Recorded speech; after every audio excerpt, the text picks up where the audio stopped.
우리 찬송하시겠습니다. 찬양은 아침 안개 눈앞 가리듯이라고 하는 찬양입니다. 함께 하시겠습니다.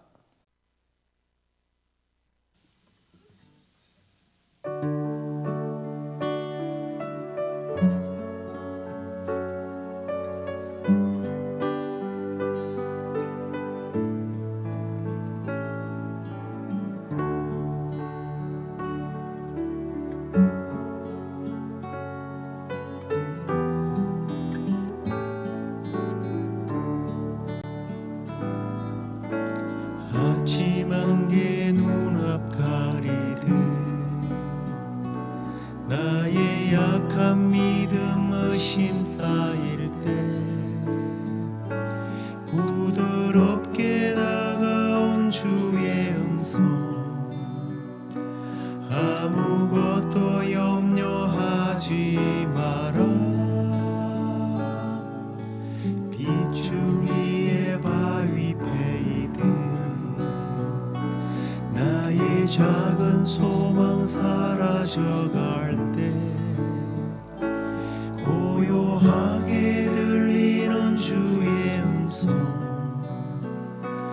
내가 너를 사랑하노라 외로움과 방황 속에서 주님 앞에 나아갈 때에 위로하시는 주님 나를 더우사 상한 나의 마음 감싸주시네 십자가의 보혈로서 주의 크신 사랑 알게 하셨네 주님께 감사하리라 언제나 주님께 감사해 언제나 주님께 감사해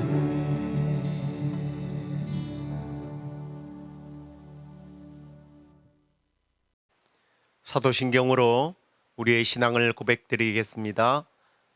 전능하사 천지를 만드신 하나님 아버지를 내가 믿사오며 그 외아들 우리 주 예수 그리스도를 믿사오니 이는 성령으로 잉태하사 동정녀 마리아에게 나시고 본디오 빌라도에게 고난을 받으사 십자가에 못 박혀 죽으시고 장사한 지 사흘 만에 죽은 자 가운데서 다시 살아나시며 하늘에 오르사 전능하신 하나님 우편에 앉아 계시다가 저리로서 산자와 죽은 자를 심판하러 오시리라. 성령을 믿사오며 거룩한 공회와 성도가 서로 교통하는 것과 죄를 사하여 주시는 것과 몸이 다시 사는 것과 영원히 사는 것을 믿사옵나이다. 아멘. 우리 찬양 하나 더 하도록 하겠습니다. 찬송가입니다. 나 이제 주님의 새 생명 얻은 몸 찬양하시겠습니다.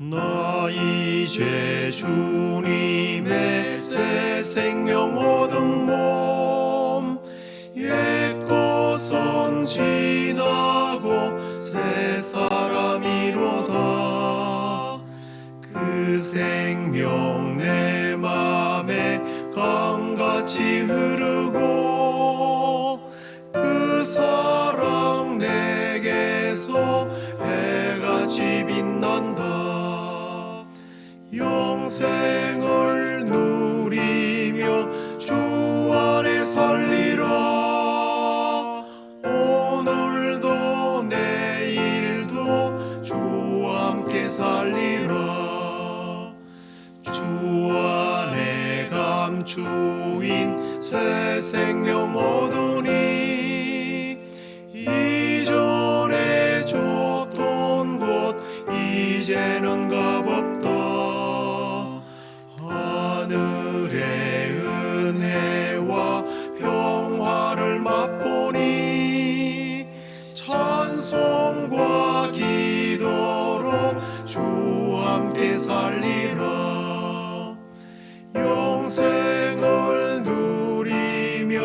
주 안에 살리라.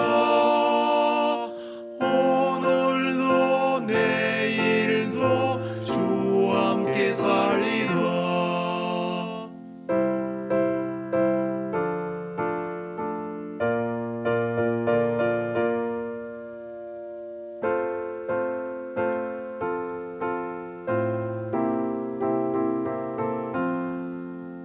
산천도 초목도 새 것이 되었고 죄인도 원수도 친구로 변한다.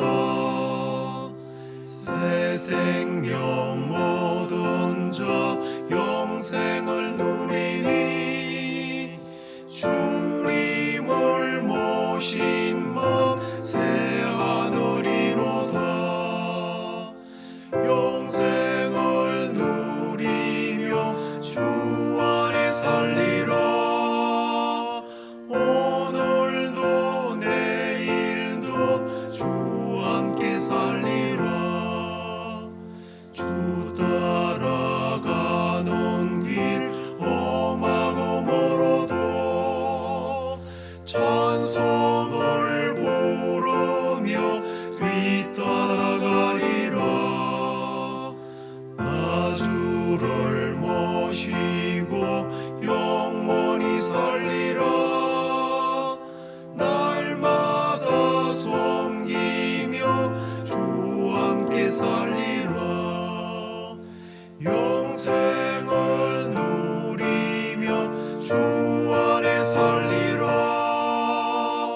오늘도 내일도 주와 함께 살리라.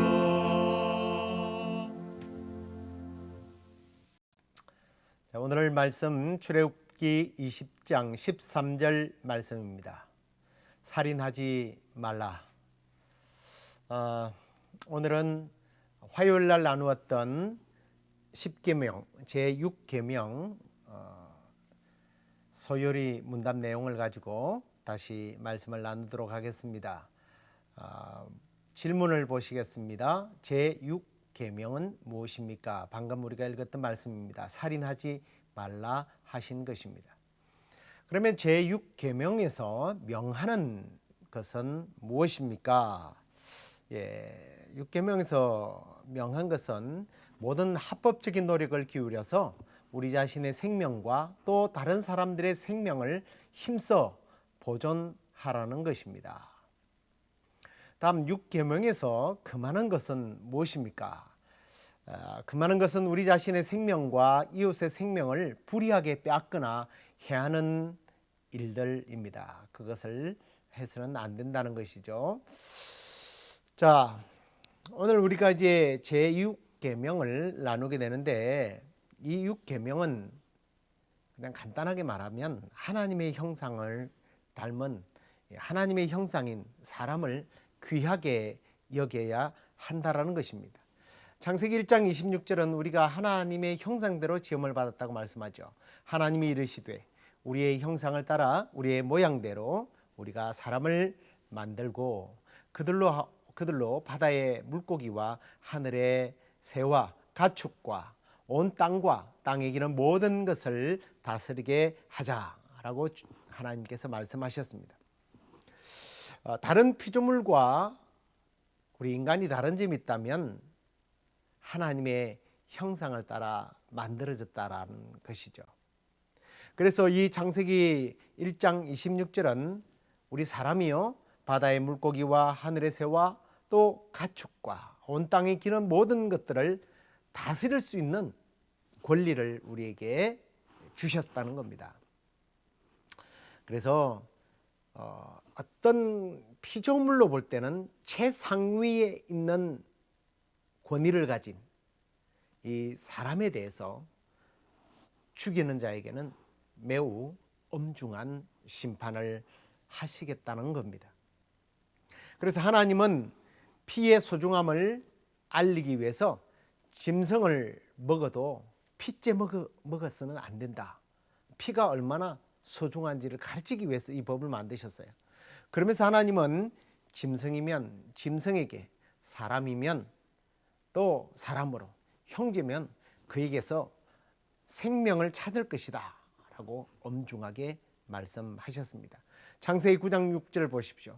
다른 사람의 피를 흘리면 그 사람의 피도 흘릴 것이니 이는 하나님이 자기 형상대로 사람을 지으셨기 때문이다 라고 말씀합니다. 그런데 이제 하나님께서 이렇게 세상을 창조하시면서 또 창조 후에 인간들에게 주셨던 이 말씀이 이제 출애굽을 한 이스라엘 백성들에게 특별히 계명으로 살인하지 말아라 라고 명령을 하셨습니다. 이스라엘 백성들에게 그렇게 요구하신 이유가 뭘까요? 하나님의 백성, 하나님의 이 백성은 구별된 생각과 말과 행동을 통해서 하나님의 백성다운 어떤 사상이나 품성과 인격을 가지고 생육하고 번성하고 땅에 충만해야 한다라는 것입니다. 특히 오늘 이 생명 존중에 대한 하나님의 뜻은요, 단지 살인하지 않는 것으로 만족하지 않고 살인을 낳는 여러 가지 원인들을 우리가 생각해보고 무엇보다도 이웃을 내 몸처럼 형제를 사랑하고 아끼는 삶을 살도록 하시기 위해서 이 말씀을 우리에게 주신 것입니다. 그리고 이 6계명은요, 이후에 모세가 특별히 고의적인 살인과 고의적이 않는 우발적인 살인을 구별해서 처벌해야 할 것을 가르치죠. 고의적인 살인은 계획을 해서 죽이든 충동적으로 죽이든 어쨌든 사형을 면치 못합니다. 출애굽기 21장 14절을 보십시오. 사람이 그의 이웃을 고의로 죽였으면 너는 그를 내 제단에서라도 잡아내려서 죽여라. 그리고 민수기 35장 31절은 읽지는 않겠습니다만 살인죄를 범한 고살죄의 생명을 위한 속전은 받지 말아라. 그도 반드시 죽여라. 이렇게 명령하고 있는 것을 봅니다. 왜 하나님께서 사람들의 피를 보는 것을 좋아해서 그렇습니까? 아니요. 한 사람의 생명이 그만큼 소중하다라는 겁니다. 그리고 이제 예수님은 이 6계명을 좀 더 확대해서 3계명을 주셨어요. 예수님은 다른 사람들의 인격까지도 존중해야 될 것을 말씀하고 있습니다. 마태복음 5장 21절에서 22절 말씀을 한번 보시기 바랍니다. 옛 사람에게 말한 바 살인하지 말라. 누구든지 살인하면 심판을 받게 되리라 하였다는 것을 너희가 들었으나 나는 너희에게 이르노니 형제에게 노하는 자마다 심판을 받게 되고 형제를 대하여 나가라 하는 자는 공회에 잡혀가게 되고 미련한 놈이라 하는 자는 지옥불에 들어가게 되리라 라고 우리 주님께서 지금 말씀하고 있는 것을 봅니다.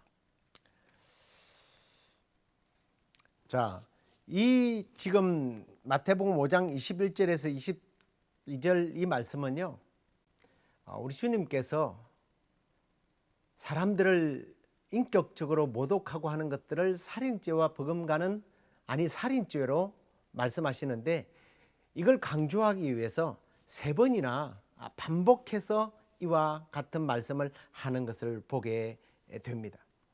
먼저 첫 번째 강조는 뭐예요? 이 형제에 대하여 보십시오. 노하는 자마다 심판을 받게 된다라고 말합니다. 이 노한다는 것은 이제 화를 내는 것을 말하죠. 분노해서는 안 된다는 거예요. 사람이 살인을 하게 되는 이유가 뭡니까? 분노죠. 그런데 주님은 단순히 살인하지 않았다는 것만으로 나는 괜찮다라고 생각하지 말라라는 겁니다. 이 내면적인 분노를 가져서는 안 된다는 거죠. 사실 이 내면적인 분노가 결국은 살인으로 억제하지 못했어요. 살인으로 항상 연결되기 때문에 분노해서는 안 된다고 말합니다. 그리고 매우 이 흥미로운 점이 있는데 여기서 분노하면 심판을 받게 된다고 하는데 여러분 생각해 보십시오. 세상의 법정에서 내면적으로 내가 분노하고 있다고 해서 뭐 벌을 받습니까? 받지 않죠. 그런데 하나님의 법정에서는 심판을 받게 된다라는 거예요. 그리고 또 두 번째는 라가라 하는 자는 공회에서 잡히게 된다라고 하는데, 이 라가라고 하는 말이 형제를 모욕하는 말입니다. 우리식으로 말하면 이 머리가 빈 놈이라고 하는 그런 좋지 않는 인격 모독 발언이죠. 그 다음에 세 번째는 또 강조를 하시는데 형제를 미련한 놈이라고 하는 사람은 지옥에 간다라고 말합니다. 이게 이제 뭐 라가라고 하는 말이나 여기서 미련하다라고 하는 말이 별반 차이는 없는데, 주님께서 계속 이렇게 말씀하시는 것은 강조하기 위해서라는 것을 먼저 염두에 두시고요. 형제를 머리가 텅 빈 놈이라고 욕했다고 앞에서 보면 공회에 잡혀간다고 이야기를 하는데, 미련한 놈이다, 그리고 또 뭐 라가라 머리가 빈 놈이다 라고 했다고 공회에 잡혀간다. 이 공회가 어딘가 먼저 우리가 좀 알아야 되는 것이, 이 공회는 산헤드린 공회를 말하는 게 아니고요, 법정을 말하는데, 이 법정도 세상의 법정을 말하는 게 아니에요. 하나님의 법정을 말합니다. 형제에 대해서 노하거나 라가라 하는 자나 미련한 자들아 결국은 뭡니까? 하늘 법정에서 심판을 받게 된다라고 말합니다. 그런데 여러분의 생각에, 아니 형제를 머리 나쁘다고 미련한 놈이라고 했다고 지옥까지 보내는가? 이게 어떻게 살인죄와 버금가는가라고 말할 수 있겠죠. 그죠, 여러분? 그런데 이 미련한 놈이라고 하는 말이요, 참 재미나요. 헬라어는 그냥 미련한 놈이라고 하지만, 이 히브리 사람들은요, 이게 미련한 놈이라는 뜻이 모레라고 하는 뜻인데요, 우리 모레가 아니고 샌드가 아니고요, 도덕적인 배신, 반란을 도모하는 사람, 악을 도모하는 사람이라는 의미를 갖고 있어요. 그러니까 미련한 놈 이러니까 모래한 사람은 지옥불에 들어간다고 말하는 이유가, 아니 상대방을 일컬어서 너 배신자야, 너 반란 일으키는 넌 악한 놈이야 하고 욕을 한다는 것은 아주 뭐 어떤 지적 수준을 넘어서서 상대방의 어떤 인격을 아주 짓밟아버리는, 상처를 남기는 그런 행위잖아요. 이걸 우리가 뭐라고 그래요? 인격 모독을 넘어서서 인격 살인이라고 말해요. 상대로 하여금 비애감을 느끼게 하고 자살에 이르게 하는 행위들. 요즘에 인터넷 댓글이나 그런 모욕적인 말들로 심신이 약해져서 자살을 하는 그런 경우가 많잖아요. 그렇게 발전되기 때문에 하지 말라라는 거예요. 근데 요한은요, 이 말씀을 이렇게 해석을 해요. 그 형제를 미워하는 자마다 살인하는 자니 살인하는 자마다 영생이 그 속에 있지 아니하는 것을 너희가 아는 바라. 요한일서 3장 15절에 이렇게 말씀하는 것을 봅니다. 살인의 시작이 결국은 미움에서 출발하기 때문에 미워하지 말라라는 것입니다. 주님의 말씀이 오늘 요한에 의해서 더 명확하게 풀이된 것을 보게 됩니다. 사실 미국이나 우리 한국에서 살인하려고 하는 의도를 품었는지 아닌지를 따져서 살인 미수 혹은 무죄 혹은 이제 그게 밝혀지면 사형을 은고하기도 합니다. 근데 성도는요, 이렇게 겉으로 드러나는 행동뿐만 아니라 하나님 앞에서 우리의 마음의 중심에 다른 사람들을 어떻게 죽여버리고 싶다라고 하는 분노의 마음이나 보복하려고 하는 마음이나 그런 미움의 마음을 가지고 아유 저 인간 빨리 죽었으면 좋겠어, 이런 언어 폭력이나 심지어 그런 마음까지 우리 주님은 살인 미수, 살인으로 더 나아가서는 본다라는 것입니다. 특히 예수님이 이렇게 생명 존중을 매우 엄격한 잣대로 이야기하는 이유가 있습니다. 그게 뭡니까? 이 말씀을 보십시오. 죄송합니다.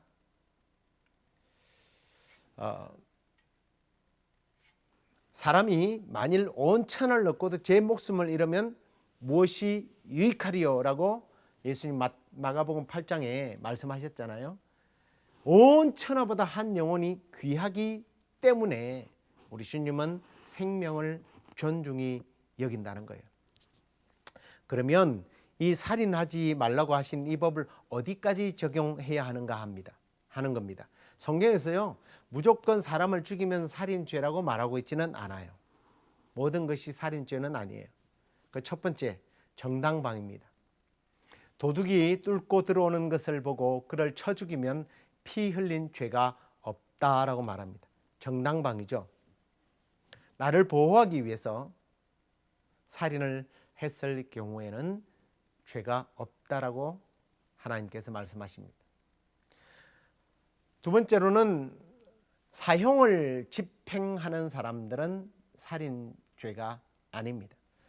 앞에도 인용을 했죠. 출애굽기 21장 14절에 사람이 그의 이웃을 고의로 죽였으면 너는 그를 내 제단에서라도 잡아내려 죽일지니라 라고 명령하고 있는 것을 보게 됩니다.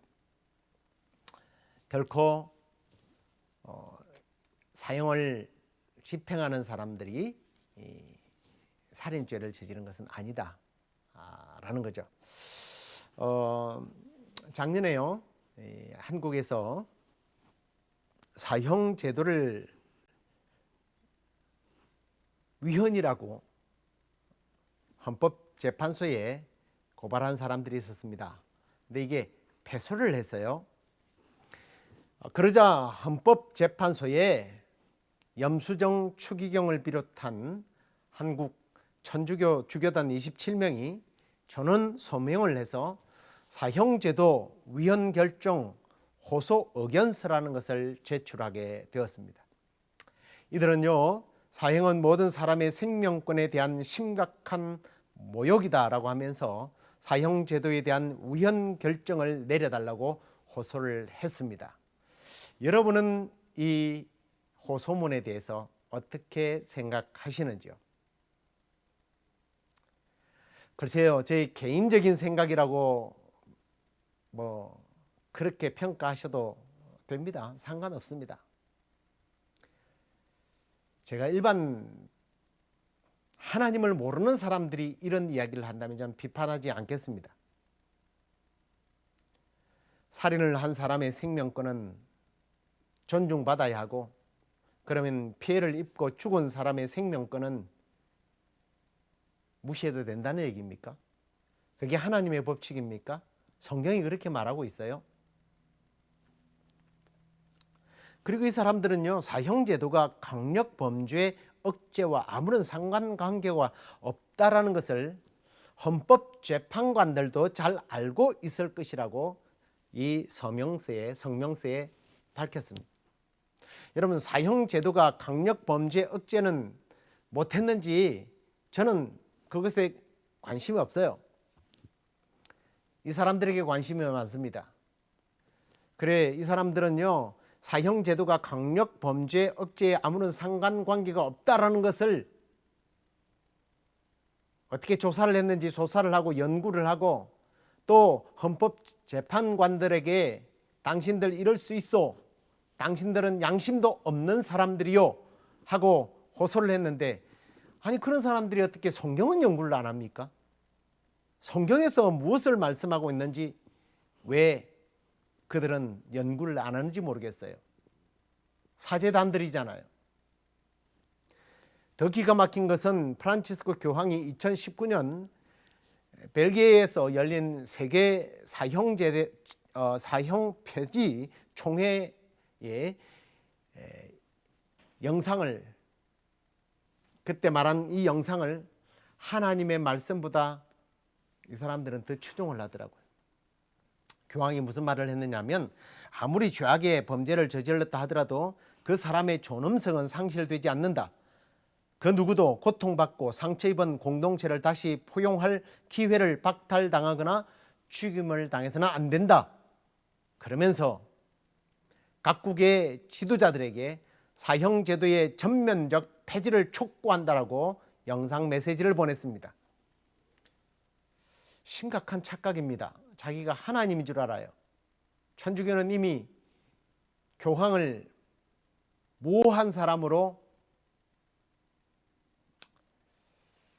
교황 무엇을 주장하고 있습니다. 교황이 한 말은 모두가 하나님 말씀과 같이 오류가 없다라는 거예요. 하나님 말씀은 생명은 생명으로 피는 피라고 말했는데 살인한 자들은 반드시 피값을 치루어서 죽이라고 사형제도를 말씀하셨는데 교황이 사형해서는 안 된다고 말하면 그 사람은 하나님 위에 있는 사람이죠.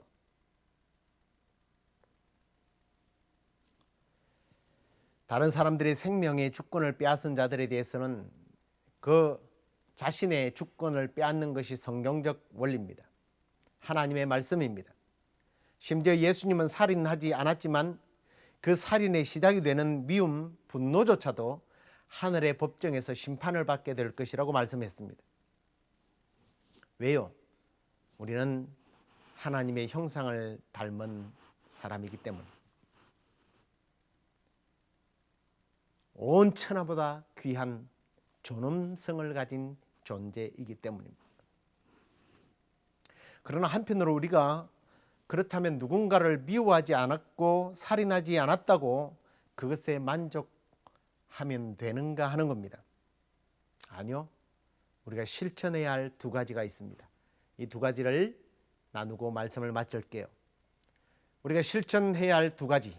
먼저 자살하면 안 됩니다. 자살은 분명히 죄입니다. 자살은 타인을 죽이는 것이 아니라 자기 스스로를 죽인 살인죄를 범한 겁니다. 이 땅에서는 그 가해자인 자신이 죽었기 때문에 법정에 서지 않아도 되지만 하늘 법정에서는 반드시 심판을 받습니다. 자살은 용서받을 수 없는 기회를 잃어버린 범죄예요. 이상하게 들릴지 모르겠지만 살인자도 용서받을 기회가 있어요. 그러나 자기를 죽인 살인죄는 용서받을 기회가 없습니다.